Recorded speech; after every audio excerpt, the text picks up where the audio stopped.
Madeleine Stowe was more than simply a Hollywood star in 1992. America was enthralled with this iconic figure.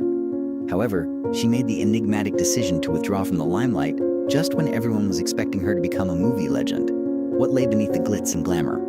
Why did Stowe choose to live a peaceful, secluded life over millions of dollars? You'll find uncommon, never-before-seen private images in this film. And the reason for her abrupt and perplexing retreat will be exposed for the first time. Every shot will give you a distinct perspective on Madeleine Stowe, so don't miss a second. Madeleine Stowe came from a very unusual household when she was born in Los Angeles. Her mother had Costa Rican ancestry and was descended from a long line of politicians, including former President Bruno Carranza. Her father was from Oregon and was of mixed Dutch, German, and English descent. While growing up in Eagle Rock, a working-class area of Los Angeles, Stowe found her first major passion, music. She made the incredibly difficult decision to train as a concert pianist at the age of 10. She spent hours each day practicing, losing herself in the world of rhythm, piano keys, and almost perfect accuracy. However, all changed in 1976. She suffered a terrible emotional hit when her piano teacher, who had the biggest impact on her creative path, passed away unexpectedly. Madeleine almost completely gave up on the piano, ending a once-destined chapter in her life. However, another door silently opened in that space. A pivotal moment occurred when she enrolled at the University of Southern California, USC, specializing in journalism and film. The early years of Stowe's career in entertainment happened gradually, almost in silence. She portrayed Annie Crane, a blind painter, in the 1980 Little House on the Prairie episode Portrait of Love. Even though it was a minor part, it had a lot of emotional depth and suggested her delicate acting skills, though not enough to make her famous right away. She then went on to play a number of supporting parts in movies and television shows, which let her gain experience without drawing attention to herself. Stakeout, which debuted in 1987, was the real breakthrough. Stowe co-starred with Richard Dreyfuss and Alio S. in this action comedy, which tells the tale of two detectives monitoring a case who develop romantic feelings for Stowe's character, Maria. The movie made over $100 million globally, surpassing all expectations in terms of commercial performance. Her career started to pick up speed after that. In the 1989 romantic comedy Worth Winning, Stowe portrayed Veronica Briscoe, perceptive, demanding woman who also happened to be a classical pianist. Her musical background and her current movie career intersected in an interesting way in this role. In the same year, she co-starred with Kevin Costner in the tragic love tale Revenge, which took place in the dangerous and sunny country of Mexico. Madeleine Stowe progressively gained recognition as an actor in the early 1990s, especially for characters with psychological depth. She was set in the complex noir milieu of post-war Los Angeles in The 2 Jake 1990, the follow-up to Chinatown, where corruption, infidelity, and the oil industry collide. She was further challenged by an emotionally taxing role in Closetland in 1991. In a film that relies heavily on their performances, a children's book author who is subjected to harsh interrogation in a cramped environment plays opposite Alan Rickman. In the same year, Stowe solidified her place in the growing genre of psychological thrillers with Unlawful Entry. Her performance of Karen Carr, an apparently normal wife who was thrown into a nightmare during a house invasion, exuded both quiet resilience and vulnerability. The movie was a huge box office hit, and viewers were captivated by the character's growing tension. But in 1992, Madeleine Stowe landed her most famous part in The Last of the Mohicans. Under Michael Mann's direction, the movie went beyond the conventions of a conventional historical epic to become a tragic and ferocious love story. In her role as Cora Monroe, Stowe portrays a powerful yet compassionate lady who would do anything for her love for Daniel D-Lewis's character, Hawkeye. Viewers were left with a lasting impression by the two performers' subtle yet powerful connection. One of the most memorable love lines of 1990s cinema is the vow made in the movie's closing moments. "No matter what happens, you must survive. I will find you." Stowe starred in Robert Altman's big ensemble drama Shortcuts 1993, which examined the intertwined lives of many Los Angeles people. Even with an outstanding cast, she was able to make an impression in a movie that prioritized mood and character over traditional storyline. The position demonstrated her ability to work with intricate art-driven content and represented a purposeful break from her more commercial endeavors. A year later, Stowe was right in the middle of a real suspenseful thriller in Blink 1994. Emma Brody, an Irish folk performer who was blind before receiving a corneal transplant, unexpectedly regains some of her sight. However, the return of light only brings fear rather than freedom. Emma sees a murder, but she is unsure of what she has witnessed. The film, which was directed by Michael Apted, examines a unique psychological idea. Emma has delayed visual recall, which causes images to reappear hours or even days later. Because of this delay, Stowe's character, who is both vulnerable and dangerous as both witness and prey, becomes the focal point of the drama in the movie. Critics noticed right away. Blink is one of the few genuinely memorable thrillers of its time, according to Roger Ebert, who also noted that Stowe gave Emma Brody a unique feeling of strength and independence. The character may have easily become a well-known depiction of a terrified victim in the hands of another actor. Rather, whereas Emma stayed in the shadow of fear, Stowe made her keen, dynamic, and profoundly complex.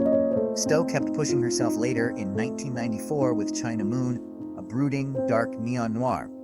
She played a traditional femme fatale this time, sandwiched between Ed Harris and Benicio del Toro in a chilling tale of violence, remorse, and desire in a small Florida town. The mood of the movie is similar to Body Heat, however, China Moon is more reflective and colder. It was another part that demonstrated Stowe's readiness to explore morally complex areas where characters aren't just good or bad. But 12 Monkeys 1995 was the film that really cemented Madeleine Stowe's reputation in popular culture.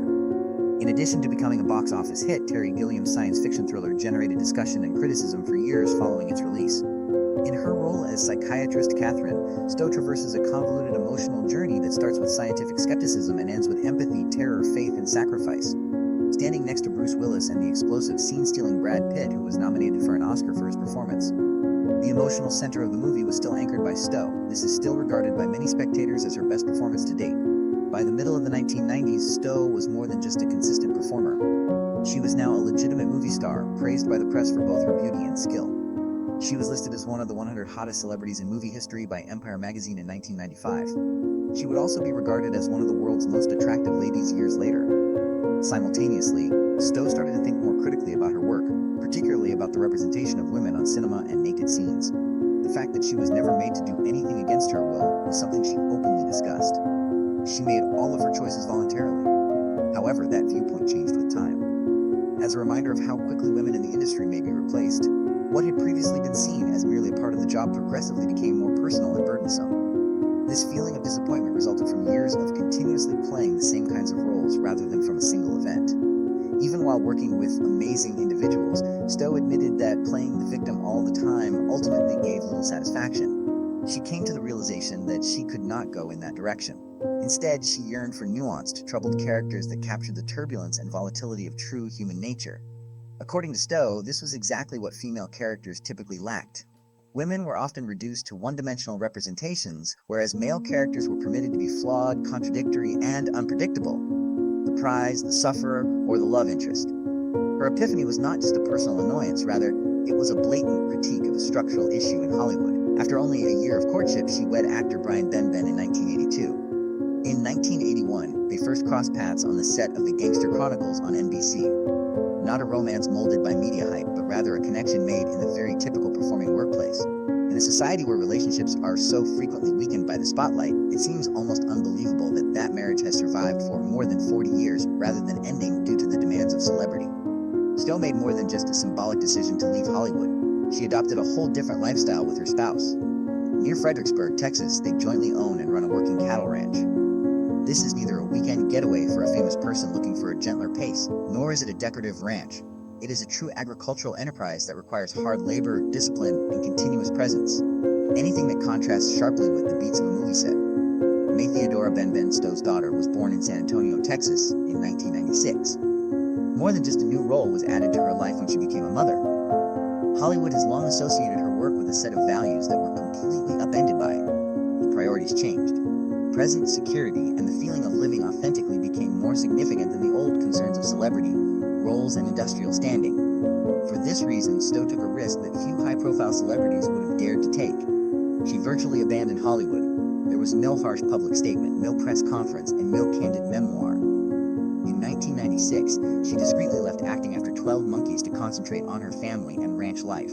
There was no sign of defeat in her retreat. Rather, it seemed like a conscious decision. A rejection of staying in a race she no longer supported. Stowe made a comeback in 1998 with Playing by Heart, an emotionally charged ensemble drama starring an A-list cast that featured Jon Stewart, Sean Connery, Angelina Jolie, and Gillian Anderson. Some of the introspection Stowe had gathered during her time away from the screen seems to be reflected in her portrayal of Gracie, a lady facing a marital crisis. The General's Daughter 1999, in which she starred alongside John Travolta in a military thriller centered on the murder of a general's daughter, followed this mature, modest performance that was subtly effective rather than ostentatious. The movie made around $150 million globally, making it a huge commercial success. On paper, it ought to have been the ideal starting point for Stowe's full comeback to Hollywood's elite echelons. In actuality, the reverse occurred. Her on-screen appearances grew increasingly infrequent after that.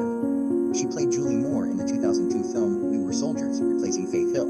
Even though the movie had a lot of historical significance and emotional impact, Stowe had lost interest in pursuing a career in acting. Red carpets, non-stop filming schedules, and the need to uphold a public persona were all things that had left her heart. One of the few times she went back to regular employment was during the 2013 season of the television show Revenge, which reportedly paid $75,000 each episode. Even still, the return happened in a way that gave her autonomy over her time and allowed her to be nearer to home. It's a remarkable contrast. She made $1.5 million for Bad Girls in 1994 when her earning potential was at its highest. It would have been easy for her to keep negotiating even greater amounts. Stowe, however, made a different decision. She came to the early realization, long before many others did, that money and celebrity alone cannot maintain a sense of self. It becomes pointless to keep pursuing it when you are constantly assigned to jobs that are readily interchangeable, when complexity and internal contradiction are no longer accepted, and when the work no longer provides profound fulfillment. After spending almost 10 years at the Hollywood party, Stowe virtually vanished. No scandal, no tragedy, simply an uncommon epiphany. Physical attractiveness was both a benefit and a drawback in her day, which limited her creative options. She and the guy who has been her partner for more than 40 years have lived in peace in Texas for the past 20 years, a kind of stability that Hollywood seldom permits. The hardest job of all may be figuring out when to quit and how to decide what really matters in a field that is based on ambition and ego. And possibly the best Madeleine Stowe has ever performed. We appreciate you sticking with us through the entire video and sharing the songs of a different time period with us. Please like the video and subscribe to the channel if this trip even slightly slowed your heart so you can join us on this musical adventure loaded with memories.